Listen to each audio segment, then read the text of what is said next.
Welcome to Dear Grandchildren, A Tracker's Tale. I'm Michael Douglas, your guide on this journey into the heart of nature and the wisdom that it holds. Here, we blend the ancient skills of survival, tracking, and foraging with modern insights to help you reconnect to the wild within. In each episode, we'll explore timeless practices, share life-changing stories, and discover how the natural world can bring you mindfulness, resilience, and purpose.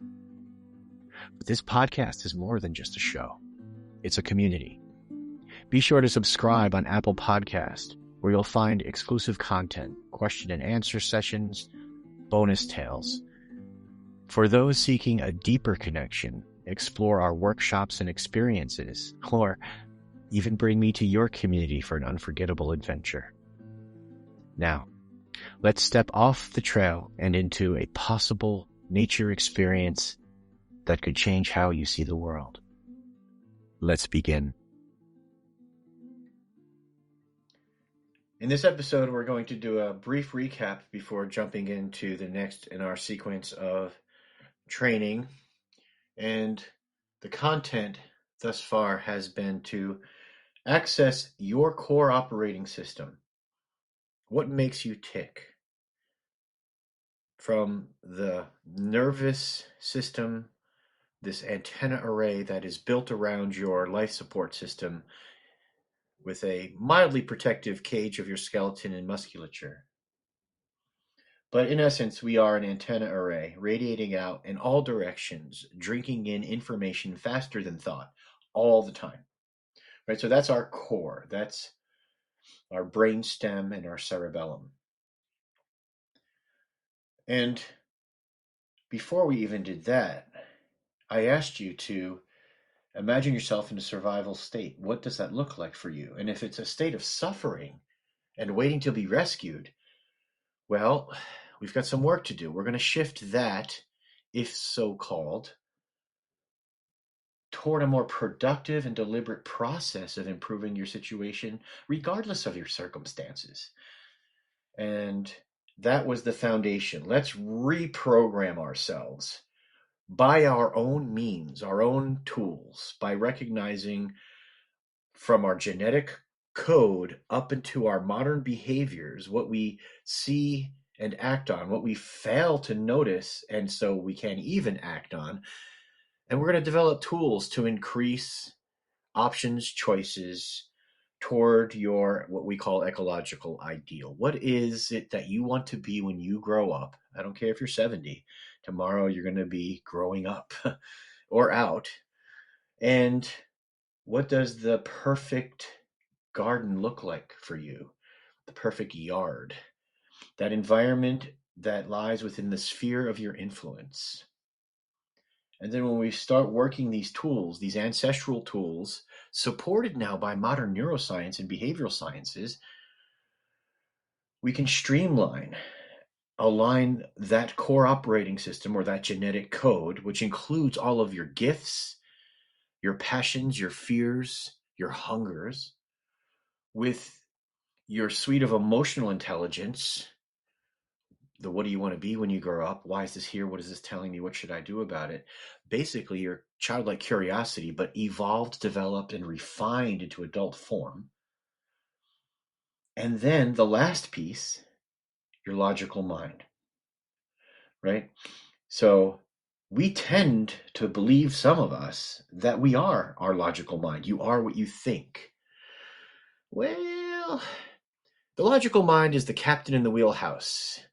But if the engine room is empty and there's nobody in the lower decks providing services, maintaining things, and it's only the captain in the wheelhouse, well, who's going to stop the Somali pirates from boarding and taking control? And that's why marketing is weaponized.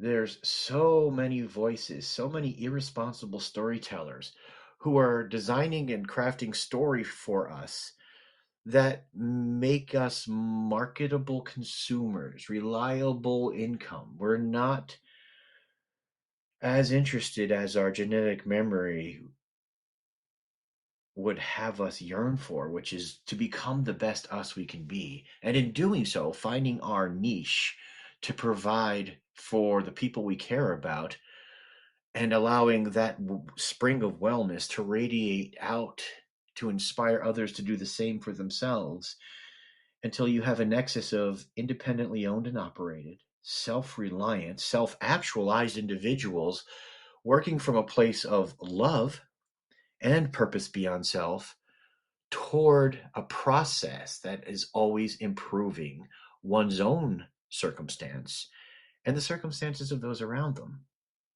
You know, life is hard. Got it. Life is hard. It can be hard, as in navigating an uncertain world of triage and fear, a landmine strewn obstacle course of futility and exhaustion, or it can be hard like you're 12 years old with your best friends and you're at an amusement park and your parents just said, meet you when they do the announcement to close here at the fountain. And you're off, and the goal is all the rides. I want to go on all the rides. You're still investing the same amount of caloric and time fuel. But at the end of the day, it's a different outcome. You can get a lot of things done and still be happy in spite of the weaponized storytelling. You can write your own script and act on it. And these are the tools from our ancestors, again, supported by modern science. So, real quick recap here. Redefine survival for yourself. What does it look like when you work toward a proactive and deliberate process of improving your situation? What is the outcome that you're working toward?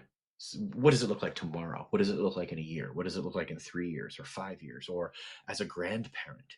What does it look like when you're in a role that your family looks to? Because as we age, we go through these different archetypes, these different energies. Are you growing into it fully for yourself and the people you care about? The second one, what are your core operating systems? You recognize and then you reclaim command and control of your three basic versions of self. The core self is that antenna array built around a life support system. It's got very primal controls, your genetic memory, which is why we pump our legs like we're walking at 3 weeks to 2 months old. If we're held over a table or close to the floor, our legs start pumping. Or when we start to get older and are able to crawl, we suddenly, in a healthy expression, develop a fear of heights, right? There's certain things that our genetic memory kicks in. We all build forts, whether it's blanket forts or tree houses or shelters in the woods.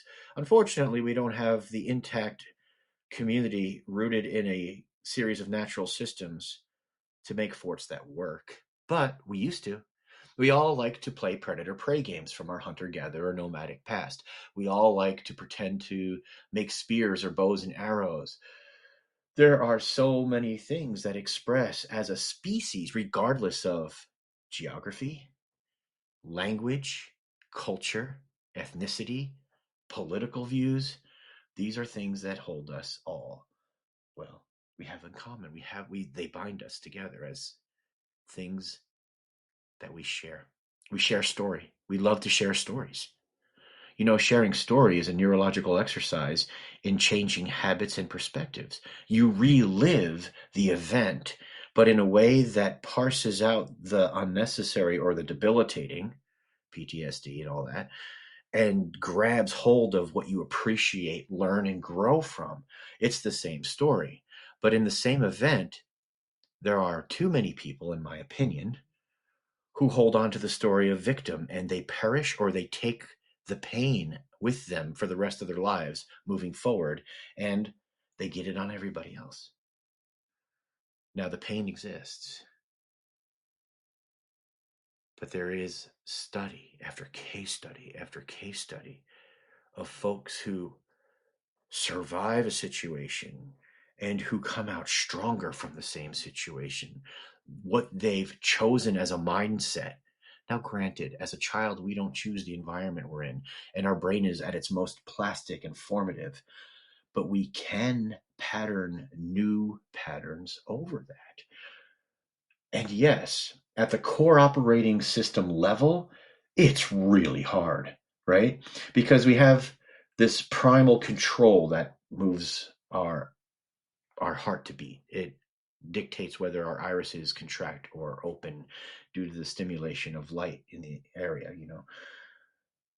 But like the person who's had a stroke or a traumatic brain injury who is learning how to walk or speak again, we can put in that effort by coupling a deliberately selected passion with a purpose. What we're aiming for is to walk again so that we can fill in the blank, whatever is sacred to you. There's a beautiful commercial of a man, an elderly man, lifting weights. And at the end of the commercial, he's lifting his grandchild up to put the star on the Christmas tree. And that's a great illustration of how bad do you want it? Or are you just toying with possibilities and inured due to convenience? Yeah, because that's your choice. And no one's going to take that from you. And anybody who wants to push you out of that comfort zone against your own free will is going to get pushed back. It's something you have to recognize. We are all, gifted with this personal sovereignty of choice. And it's when we start to try to do for others what we think is best for them against their choice, where a lot of dis-ease and disconnect and grief come from. The us versus them attitude that's all too common in adolescence, where it's necessary to help define yourself, but also as injury, psychological or otherwise, where we revert back to our adolescence and have a them, the enemy, right? The us versus them diatribe is a great way to control populations because they're so busy identifying them that folks who want to maintain the status quo just keep the masses at each other's throat. It's documented, it's facilitated deliberately. But if you own your own story, you see right through that stuff. You still primally get drawn to it, but remember you're over scripting that primal need. Now that's not your core operating system. That's your mammalian herd mentality operating system, right? So that comes not from your core. No, that comes from the middle part of your brain, the limbic system. The limbic system speaks in emotions. So if the core were to have a language, it would be genetic code. If the mammalian brain, or that part of us that wants to belong and contribute and speaks to our animals through body language cues stemming from emotion, then we understand how to speak with the limbic brain. Green thumb, horse whisperer, good with animals, all of those things come from that mammalian emotive communicative expression, right? So there are two parts to that. The part closest to the core is your primal feelings, the freeze, flight, fight, or fornicate. And this is reactive to external stimuli. It's quick, right? The example of Steve Irwin with the lawnmower, one of his things he would do at his shows is bring a lawnmower close to this pond and a crocodile would come out really fast and attack the lawnmower. So that's your core operating system. But the limbic system is more like the dog who got into the trash. And as you're opening door to the house, you already see that they've got their tail curled, they're back rounded, their head down, they're licking their chops or their lips, and they have this totally puppy-eyed thing going on as they're either walking towards you because they can't help themselves or walking away from you because they can't help themselves. That mob mentality, mammalian brain core is still kind of raw, but it's connected to self-preservation, and it's the feelings of something isn't right, that they're not going to stop at that traffic light, that I've got a bad feeling about this. Women's intuition, sixth sense, gut feeling. Ask any combat vet or cop who's been around the block, or mother who feels that they're up to something, right? There's this language faster than words that comes into our antenna array in mammalian form. And I say mammalian because this is how we speak to our plants. You know, the lie detector test was invented to measure plant responses to emotion. And there's a beautiful episode of Mythbusters where they have greenhouses on the roof and they have lie detector tests. And the folks in front of the camera are gearing up to go in, and in one control group there's anger and violent music, and the other one it's all loving and classical music.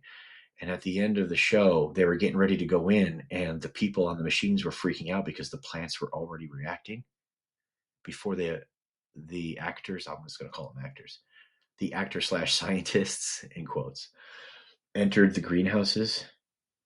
The plants were already starting to react to them prepping to go in. And I see that in bird language.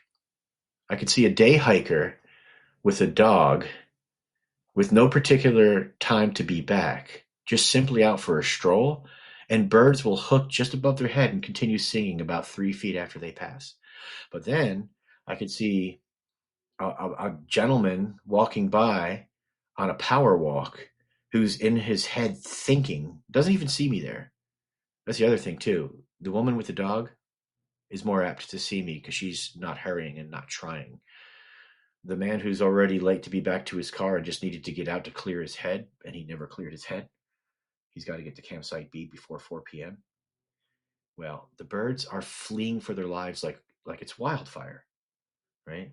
And yes, you can argue, well, that's because it created body language cues and rates of speed, and it mimics the, yeah, sure. I'm sure that's what it is. But it doesn't make it any less important or special or emotive.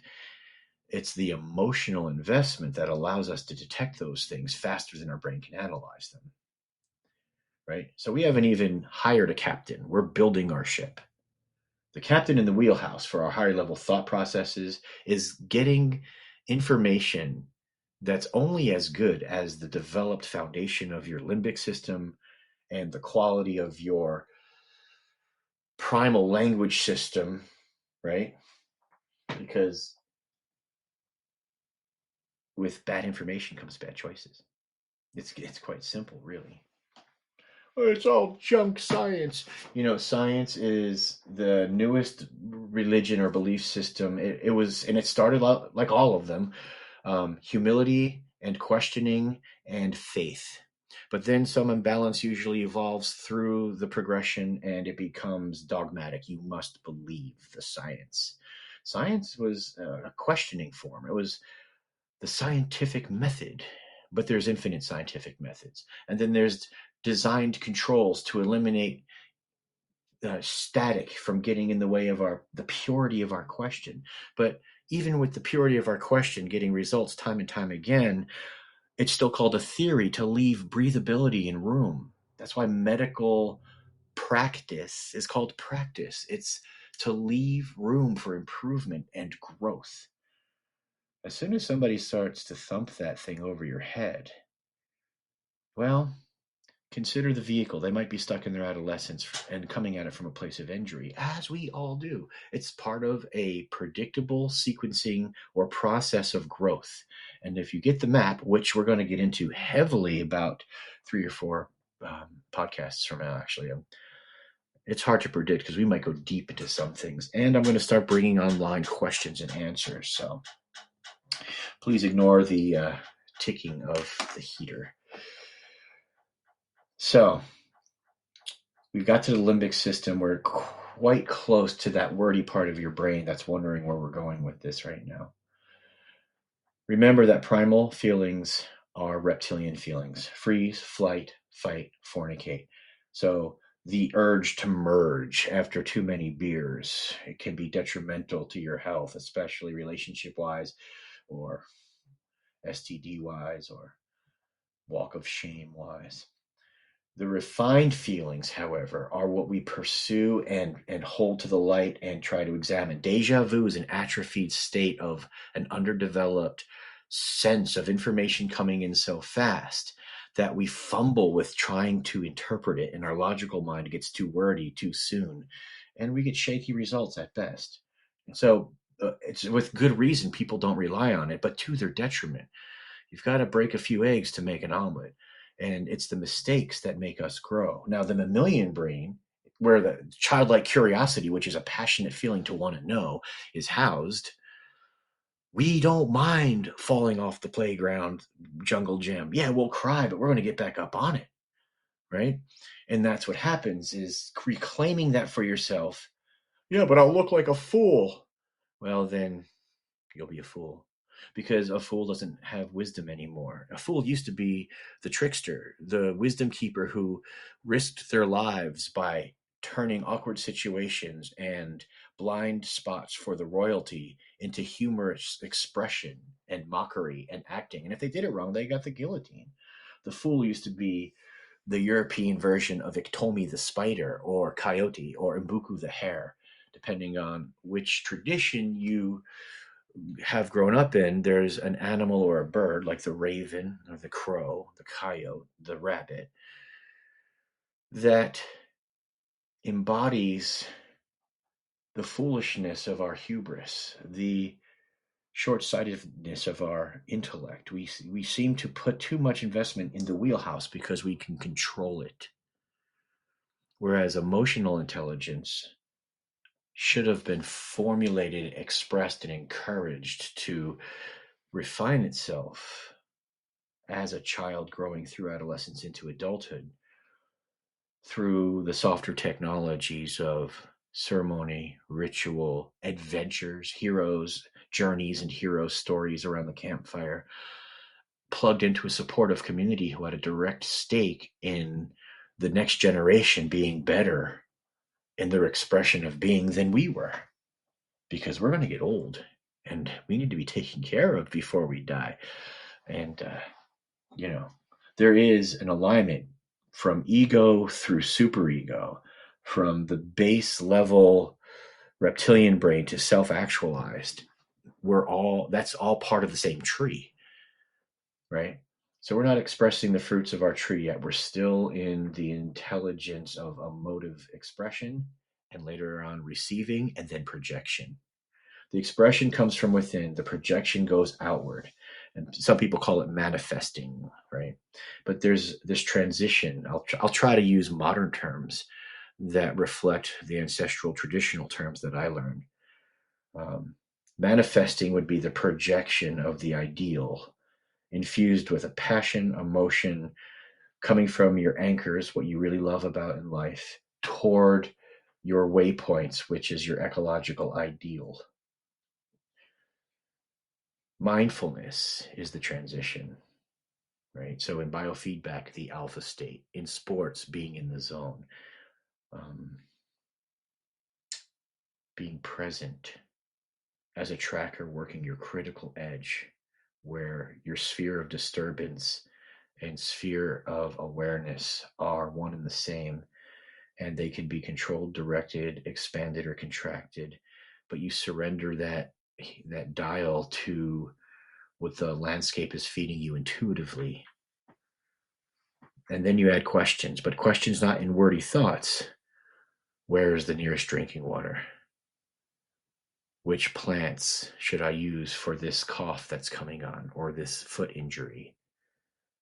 Where should I build my shelter? Where are the deer? Hunters do this. They start off learning the hard way that if you're thinking about killing a deer, you're not going to see one all day until you have to go to the bathroom. Once you put down your rifle, there's that deer. And then it dawns on them, oh, yeah, maybe I'll bring a book, right? So you're caught up on the two pieces that then inform, express, and guide that smaller, more highly developed part of our brain, the human brain. The human brain is, well, we do a good job of growing it, but we have to grow ourselves beyond the voice in our head and take control of it. We're going to take ownership of our neocortex like we would our hands or our feet to locomote us to get us to where we need to be. So if the core operating system is online and healthy, then that becomes the director, and the brain becomes the facilitator. It figures out best practices, best course of action, discerns and holds to the light those things that are of value, puts them in an order and a sequence, right? So we use our logical mind to communicate in thoughts and language. We also use it to gather information and facts, and then we try to use those as tools for logic. The logical mind houses executive functioning. I don't like that term because an executive's in charge of everything, but I think the root of it, to execute, makes more sense, right? So it allows us to plan. We can plan, organize, initiate, and execute tasks. We can regulate our emotions and make adaptive decisions. Now, I say these things with caution because regulating your emotions is not the same as ignoring them, bypassing them, compartmentalizing them. Emotions are messages. And if they're screaming at you, it's because you've been ignoring them. Or you haven't been able to discern how to recognize the message it contains and put the emotion back in the box, right? Often, as soon as you recognize what the emotion is telling you, it goes away. So, learning all of this stuff is executive function. Then, the other nice piece about this part of our brain that we try to shut down in meditations is that we have all of our short term working memory, right? We can hold and manipulate information long enough to have actions that are accurate. You know, I wrote it down, so now I'm calling you at 5 p.m. like you told me to. It also has this inhibitory control, suppressing that lizard brain or even that mammalian brain from impulse, inappropriate responses or actions. You know, road rage, anyone? If you start to speak with an emotional envisioning, you can jujitsu road rage into protector concern, into healer energy, into passive their journey, not mine energy, which isn't callous if it keeps you peaceful on your way home, so that when you walk through the door, you're not taking the angst of that person who just threw it at you like a monkey throwing poop at 70 miles an hour and bringing it home to your family, right? They want to hug you and they want to be inspired by you and they missed you. But if you keep bringing home dis-ease, that's going to wear away. It's not going to be rewarded by any part, whether it's the core operating system of our genetic code or our mammalian brain or our logical minds. So aligning all of that takes work, but it's fun work. It should feel like an adventure. It should feel like you're crafting something masterful every day. And it should also be exhausting, or else you're not completely plugged in. You're just becoming spiritual driftwood is a choice. And I do it. I get into this daydreamy, I'm exhausted state. It's my body telling me I've been focused for too long and I need to have some digestion time, processing time, downtime. Like I said, man, that emotional thing, that emotional language is profoundly simple but eludes us all because of its subtlety. All right. Well, we strip all of that down to its basics. You understand the three parts of your brain. Now we need an operating system that keeps us not just alive, not just sustainable, but a condition of ease. And there's five components that all of us, regardless of bioregion, ethnicity, language, we need in order to live. And the first one is surprising, right? Because it's not physical. Attitude. Your attitude out of the five is the most important. From your attitude comes the rest. And that goes back to those three pieces of our expression of life: the core, that middle earth piece, and that higher level or human brain. I'm going to program my core to see the world as a playground full of wisdom keepers, excited people who want to engage and grow into themselves and the landscape around them, people who haven't been born yet who are going to come into this place to see this playground that we all want to share. Yeah. And I'll fall short. Someone will cut me off, or I'll have a bill that I don't remember, and then there's a money thing, right? There'll be stuff like that. But when it comes, I've got a pretty healthy foundation, and my executive functioning can operate from a wellspring of gratitude and positive outcomes. So it'll come, maybe knock me down, but I'll get back up. Maybe I'll even cry a little bit, like the kid on the playground. And then I'll brush myself off and remember the ecological ideal and come back online towards that ecological ideal with that new bill, with that new issue with the car, with that sudden shift in lifestyle. All of that brings gifts. And if you access those gifts and grow them, they'll drown out the dis-ease that could be the new shackle if you choose. So attitude comes first, and it's born of choice and awareness. If you choose to become more aware, growing in your awareness will provide you more choices. And the next piece is shelter. And think about shelter for a minute. Shelter is what provides us safety and security and a sense of home and belonging, right? So we're not just protecting ourselves against the elements. That's very go into the lizard brain core. We're doing more than that. We're programming our lizard brain core that already knows we want to live and fueling that emotive middle earth of your limbic system to get emotionally charged and engaged, not to the point of burnout. We're not playing like the Rocky theme song and just running through the forest, burning calories needlessly, because now we're going to be dependent on somebody else in 3 days since we spent all our calories needlessly. Right? Instead, we're going to be more like the 70-year-old gardener who is out there in the field 8 to 12 hours a day with their big jar of sun tea and their bandana for wiping their sweat, their straw hat. They know what to bring. They go out there with their tools sharpened and they know exactly what they're going to accomplish. And if they fall short, that's okay. They might even take a break that wasn't planned and just take in the beauty of the surrounding area or the day, but their timing and pacing is part of the formula for a longevity, for a sustainable expression of the fullness of being.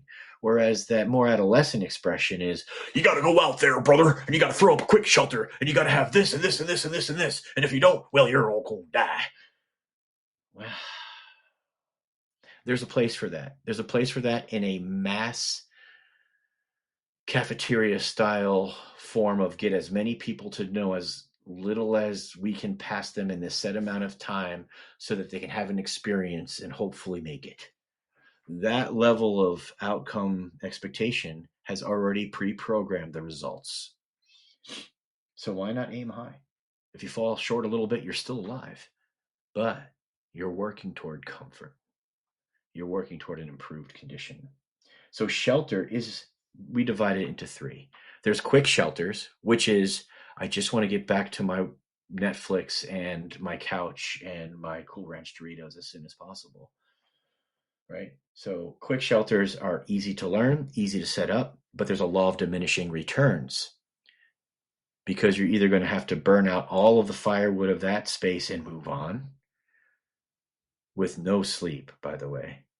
You're going to fade in and out of sleep. And after day 2 of that kind of sleep, your gross motor skills are going to start to fade. Your fine motor skills are gone.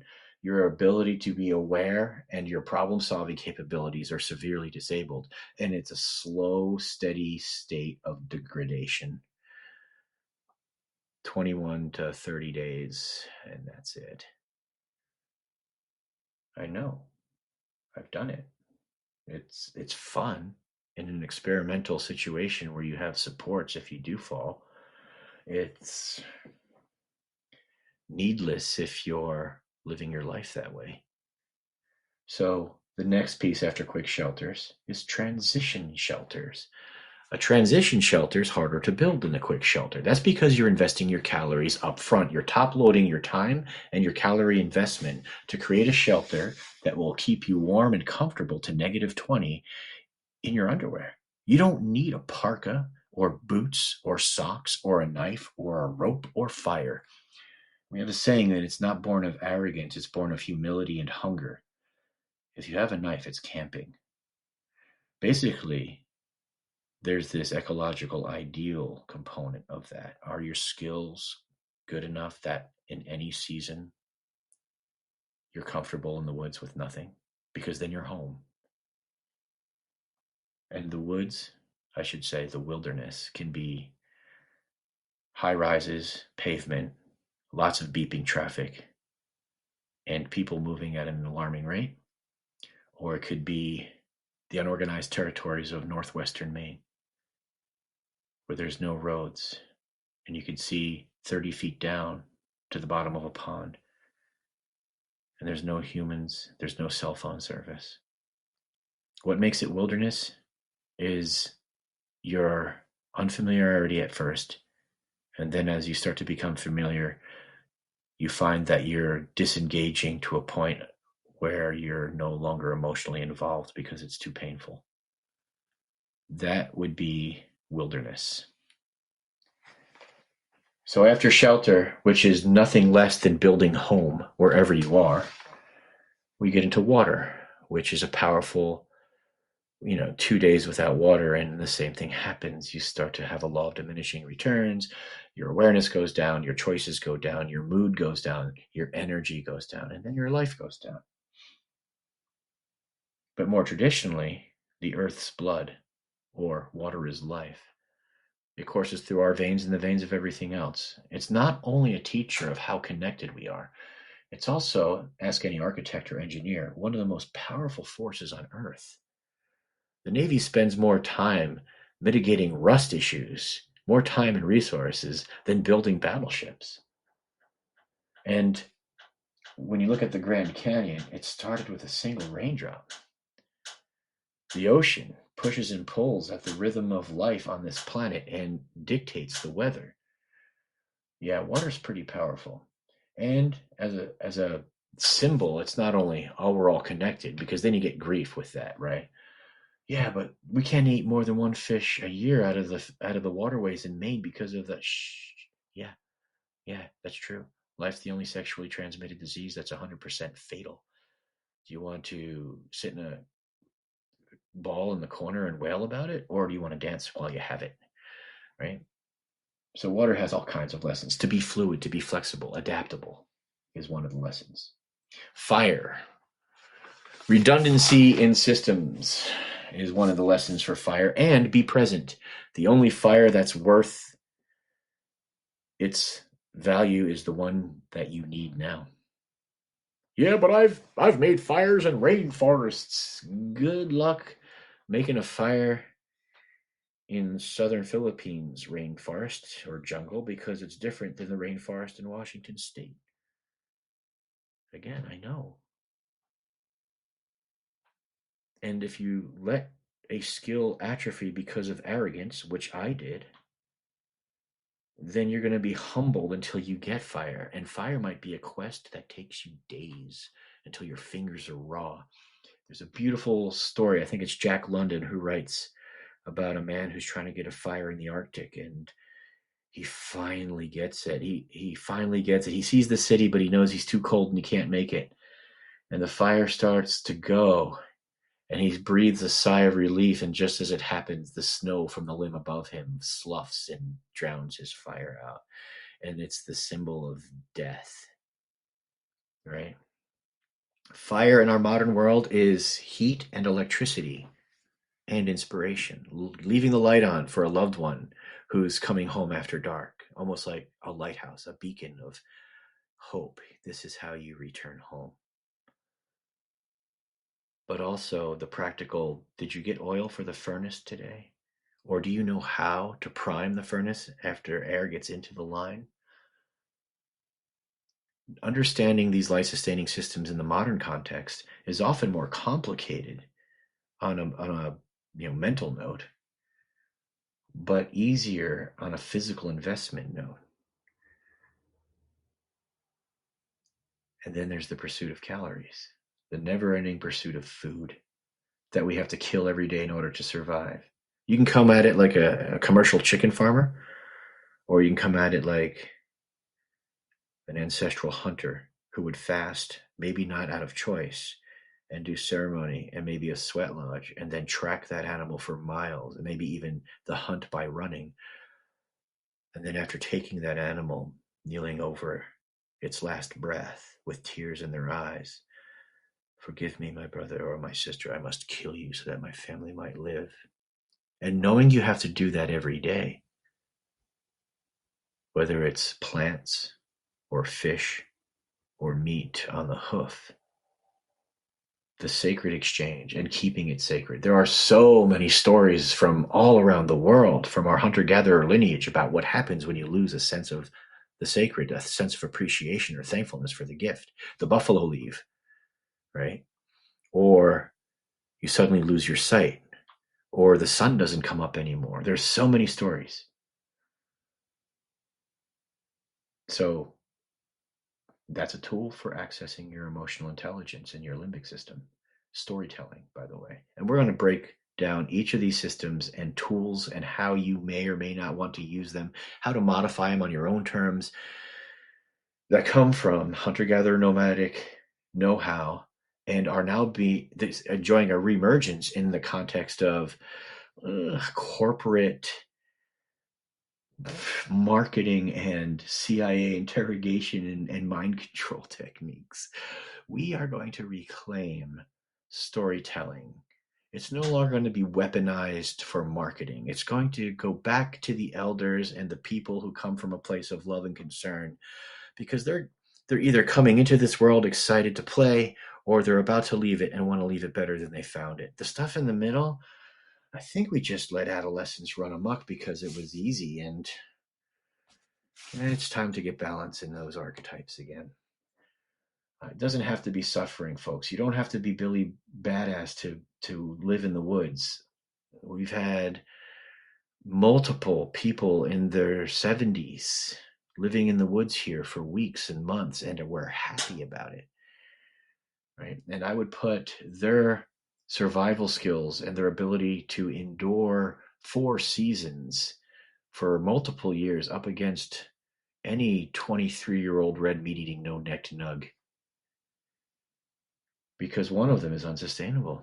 The other one is designed for effectiveness, efficiency, and craftsmanship. So, you're all caught up. Now we're ready to get to work. Your skill sets, your interests, your station in life as you see it, as you feel it, they're all going to be brought online as we move forward from our basic core operating system and the core elements of survival systems that support it. So buckle up, folks. Next podcast, we're going in. Ha! Thank you for joining me on this episode of Dear Grandchildren, A Tracker's Tale. If today's journey resonates with you, I invite you to share it with others who long for a deeper connection to nature and themselves.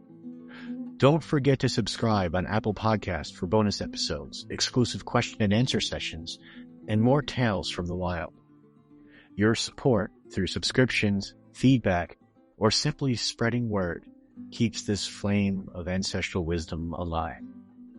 And if you're ready to take the next step, contact the Central School at primitiveskills.com or email staff@primitiveskills.com to learn all about our workshops, experiences, lectures, expeditions, and how we can bring these teachings directly to you. Until next time, may your trails be clear and your heart full. Keep exploring and keep the fire burning.